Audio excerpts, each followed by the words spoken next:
Hello friends, this is Sudha and welcome you to my channel. অন্য দিনের মতো আজকেও আমরা 10টি গুরুত্বপূর্ণ প্রশ্ন নিয়ে এসেছি, যেগুলি টেটের ইন্টারভিউয়ের ক্ষেত্রে তোমাদেরকে অনেকটা সহযোগিতা করবে। দেখো, প্রথমে কি প্রশ্ন রয়েছে, প্রাথমিক স্তরে ব্যাকরণ শিক্ষার গুরুত্ব কি? কোন একটি ভাষা জানতে গেলে ব্যাকরণ পাঠ কিন্তু অত্যাবশ্যক। অর্থাৎ ভাষাটিকে যদি আদর্শভাবে প্রয়োগ করতে চাই, তাহলে আমাদেরকে ব্যাকরণ জানতেই হবে। কারণ ব্যাকরণ হলো ভাষার সংবিধান স্বরূপ, এবং ব্যাকরণের মধ্যেই ওই ভাষাটির প্রয়োগ শুদ্ধ অশুদ্ধ সম্পর্কে ধারণা দেওয়া থাকে, এবং ভাষার যে রূপ, প্রকৃতি এবং অভ্যন্তরীণ বৈশিষ্ট্য, এগুলি ব্যাকরণের মধ্যেই দেওয়া থাকে। তাই ব্যাকরণ যদি না জানা থাকে, কোনো ভাষার ব্যাকরণ যদি না জানা থাকে, তাহলে ভাষার ব্যবহার অসঙ্গত, অমার্জিত এবং ত্রুটিপূর্ণ হয়। সেই জন্য মার্জিত এবং শুদ্ধ যদি ভাষা আমরা ব্যবহার করতে চাই, তাহলে সেই ভাষার ব্যাকরণ জানা অত্যাবশ্যক, এবং প্রাথমিক স্তর থেকেই সেজন্য ব্যাকরণ শিক্ষাকে গুরুত্ব দেওয়া হয়েছে। দ্বিতীয় দেখো, প্রাথমিক স্তরে গণিত শিক্ষার উদ্দেশ্য কি? কেবলমাত্র অনেকগুলি অঙ্ক বা গণিত শিক্ষার্থীকে শিখিয়ে দেওয়া নয়। গণিত শিক্ষার উদ্দেশ্য হলো to mathematize childs thoughts process. To mathematize the child's thought process. অর্থাৎ কেবলমাত্র অনেকগুলি গণিত শিখিয়ে দেওয়া নয়, শিক্ষার্থী যে চিন্তা শক্তি সেটিকে গাণিতিক করে তোলা। অর্থাৎ গণিতে শিশুকে দক্ষ করে তোলা, যার ফলে তার চিন্তা শক্তি এবং যৌক্তিক ক্ষমতার বিকাশ ঘটে। এছাড়া দৈনন্দিন প্রয়োজনে, দৈনন্দিন জীবনে ব্যবহারিক প্রয়োজনে যাতে শিক্ষার্থীরা গণিতকে ব্যবহার করতে পারে, সেদিকে লক্ষ্য রাখা।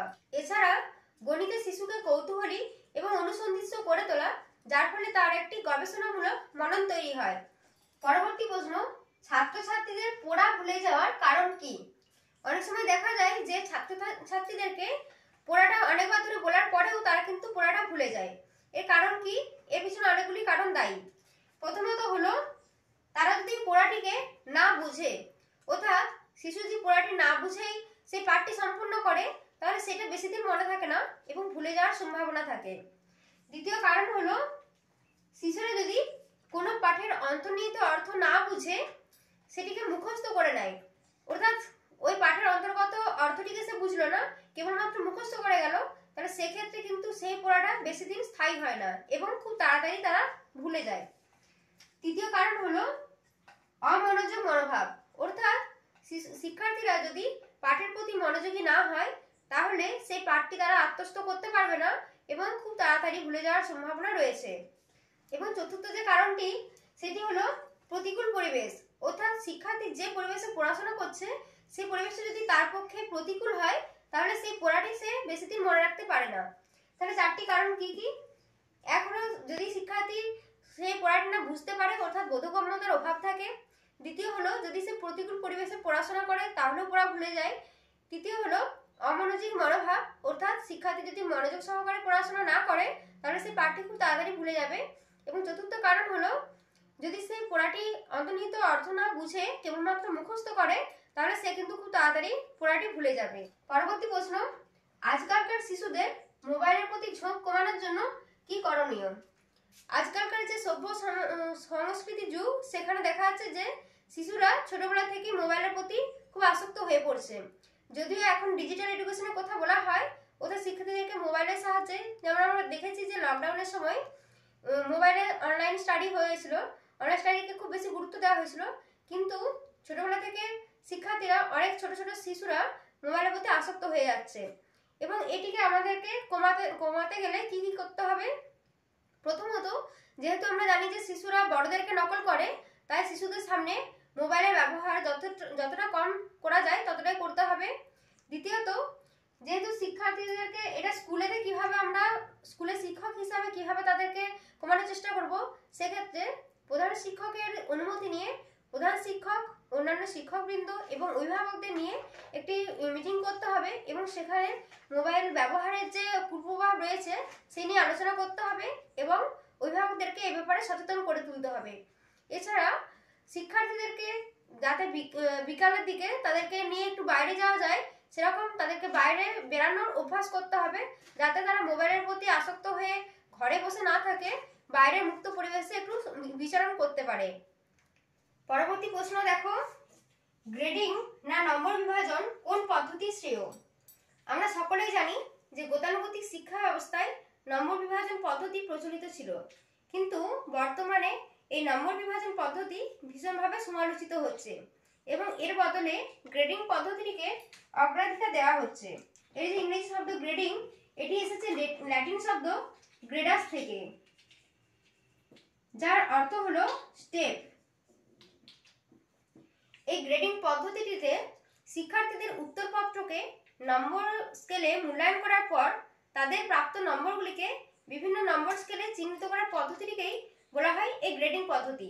এবং গ্রেডিং পদ্ধতিটি নম্বর বিভাজন পদ্ধতির থেকে শ্রেয়। এর কারণ কি?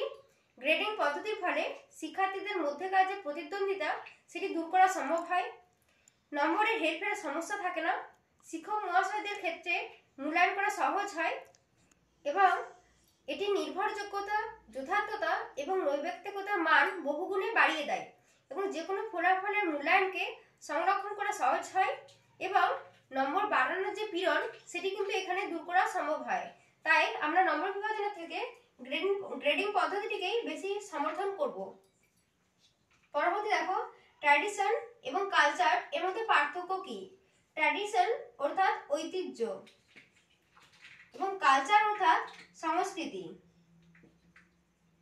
ঐতিহ্য বলতে বোঝায় দীর্ঘকাল ধরে চলে আসা রীতিনীতি, আচার অনুষ্ঠান, শিল্পকলা, ধর্ম, সাহিত্য, ভাষা, খাদ্য, পোশাক এবং অন্যান্য সাংস্কৃতিক উপাদান, যা এক প্রজন্ম থেকে আরেক প্রজন্মে চলে আসছে এবং ঐতিহ্য আমাদের অতীতের সঙ্গে সংযোগ রক্ষা করে এবং আমাদের পরিচয় বহন করে। এবং অপরপক্ষে সংস্কৃতি বলতে কি? সমাজের সদস্য হিসাবে মানুষ যে সমস্ত জ্ঞান, আচার অনুষ্ঠান, শিল্পকলা, সাহিত্য ইত্যাদি অর্জন করে থাকে এবং আরো যে সমস্ত গুণ এবং অভ্যাস অর্জন করে থাকে সেগুলিকে বলা হচ্ছে সংস্কৃতি। পরবর্তী প্রশ্ন দেখো, কিচেন গার্ডেন এর গুরুত্ব কি? কিচেন গার্ডেন অর্থাৎ রান্নাঘর বাগান। এর ফলে কি হয়? কিচেন গার্ডেনে অল্প পরিসর জায়গার মধ্যেই একটু বুদ্ধি খরচ করে কিন্তু তোমরা বিভিন্ন টব বা ছোটখাটো জিনিসের মধ্যেই এই কিচেন গার্ডেনটা গড়ে তুলতে পারো। এর ফলে কি হবে? কিচেন গার্ডেনের ফলে এর গুরুত্ব কি? কিচেন গার্ডেন করলে সেখান থেকে যে সমস্ত ফলমূল এবং শাকসবজি পাওয়া যাবে সেগুলো তাজা হবে এবং আমরা একটা তাজা ফলমূল এবং শাকসবজি পাবো। পরবর্তী যেটা রয়েছে, বাজার থেকে যে কেনার খরচ সেটা বাঁচবে এবং বিষাক্ত রাসায়নিক যে ফলমূল এবং শাকসবজি আমরা খেয়ে থাকি তার বদলে আমরা একদম টাটকা এবং তাজা ফলমূল এবং শাকসবজি পাবো। পরবর্তী প্রশ্ন দেখো, স্কুল ইউনিফর্মের গুরুত্ব কি? স্কুল ইউনিফর্মের গুরুত্ব অনেকগুলি রয়েছে। প্রথমত হচ্ছে শিক্ষার্থীদের মধ্যে এটি সমতার বোধ জাগিয়ে তোলে, অর্থাৎ শিক্ষার্থীরা বিভিন্ন আর্থসামাজিক প্রেক্ষাপট থেকে এলেও তারা একই ধরনের পোশাক পরার ফলে তাদের মধ্যে একত্বতার বোধ তৈরি হয়। দ্বিতীয় হলো শৃঙ্খলা জাগিয়ে তোলে, অর্থাৎ শিক্ষার্থীদের মধ্যে একটা শৃঙ্খলা বোধ কাজ করে, যার ফলে তাদের যে অনুপস্থিতির হার সেটা কিন্তু অনেকাংশে কমে যায়। তৃতীয়ত বহিরাগতদের অনুপ্রবেশ রোধ করে, অর্থাৎ শিক্ষার্থীরা যেহেতু স্কুলে একই ধরনের ইউনিফর্ম পরে আসে, তাই যদি কোনো বহিরাগত স্কুলে অনুপ্রবেশ করতে চায় সেক্ষেত্রে তাকে প্রতিরোধ করা সম্ভব হয়। এছাড়া যখন শিশুরা ইউনিফর্ম পরে স্কুলে আসে তখন স্কুলের প্রতি তাদের একনিষ্ঠতা এবং আনুগত্যের মনোভাব তৈরি হয় এবং শিক্ষার্থীরা যেহেতু একই ধরনের ইউনিফর্ম পরে স্কুলে আসে তাই তাদের মধ্যে যে আর্থসামাজিক বৈষম্য সেটি হ্রাস পায় এবং তারা তাদের পোশাকের উপর মনোযোগ না দিয়ে পড়াশোনার প্রতি মনোযোগ দিতে সমর্থ হয়। পরবর্তী প্রশ্ন দেখো, প্রধান শিক্ষকের কি কি দায়িত্ব থাকে? প্রধান শিক্ষককে অন্যান্য সহকারী শিক্ষকদের তুলনায় অনেকগুলি দায়িত্ব পালন করতে হয়। প্রথমত বিদ্যালয়ের সকল প্রকার ফাইল, রেজিস্টার এবং রেকর্ডকে সংরক্ষণ করা। দ্বিতীয়ত সহকারী যে সমস্ত শিক্ষক শিক্ষিকা রয়েছেন তাদের প্রতিদিনের উপস্থিতিকে নিশ্চিত করা এবং বিদ্যালয়ের যে পাঠদান প্রক্রিয়া সেটিকে পর্যবেক্ষণ পূর্বক প্রয়োজনীয় পরামর্শ প্রদান করা এবং সহকারী শিক্ষক শিক্ষিকারা যখন কোনো একটি পাঠ দান করতে যাবেন তখন ওই পাঠের উপযোগী শিক্ষা উপকরণ সহ পাঠটিকা তাদের প্রস্তুত আছে কিনা সে বিষয়টি নিশ্চিত করা। এছাড়া সহকারী শিক্ষক শিক্ষিকাদের উপরে যে সমস্ত দায়িত্বগুলি অর্পিত হয়েছে সেগুলি যথাযথভাবে পালন করা হচ্ছে কিনা সে বিষয়ে সুনিশ্চিত করা এবং প্রয়োজনে ছাত্রছাত্রীদের ট্রান্সফার সার্টিফিকেট এবং টেস্টিমোনিয়াল ইস্যু করা। পরের প্রশ্ন দেখো, ত্রিভাষা সূত্র বলতে কি বোঝো? এই যে ত্রিভাষা সূত্র, এটি কোঠারি কমিশনে প্রথম সুপারিশ করা হয়। কোঠারি কমিশন, যার সময়সীমা ছিল 1964 থেকে 1966, কোঠারি কমিশনে প্রথম ত্রিভাষা সূত্রটি সুপারিশ করা হয় এবং 1968 খ্রিস্টাব্দের জাতীয় শিক্ষার নীতি 1968 খ্রিস্টাব্দের জাতীয় নীতি রেজলিউশনের এই ত্রিভাষা সূত্রের উল্লেখ করা রয়েছে। এবং এই ত্রিভাষা সূত্র কিভাবে কার্যকরী হবে? যদি কোনো হিন্দি ভাষাভাষী রাজ্য হয়, হিন্দি ভাষাভাষী রাজ্যের ক্ষেত্রে কোঠারি কমিশনে কিন্তু মোট 3টি ভাষাকে অবশ্যই শিখতে হবে এ কথা উল্লেখ আছে, যার মধ্যে প্রথমে হবে তার মাতৃভাষা। যদি হিন্দি ভাষাভাষী রাজ্য হয় সেখানে তাদের মাতৃভাষা হিন্দি হবে ল্যাঙ্গুয়েজ 1। দ্বিতীয় হলো ইংরেজি বা যে কোনো মডার্ন ইন্ডিয়ান ল্যাঙ্গুয়েজ। এই মডার্ন ইন্ডিয়ান ল্যাঙ্গুয়েজের মধ্যে হিন্দি, গুজরাটি, পাঞ্জাবি, মারাঠি প্রভৃতি ভাষা অন্তর্ভুক্ত রয়েছে। যদি তার মাতৃভাষা হিন্দি হয় সেটা হবে ল্যাঙ্গুয়েজ 1। দ্বিতীয়, যদি সে ল্যাঙ্গুয়েজ 2 ইংরেজি চুজ করে তাহলে তৃতীয় ভাষা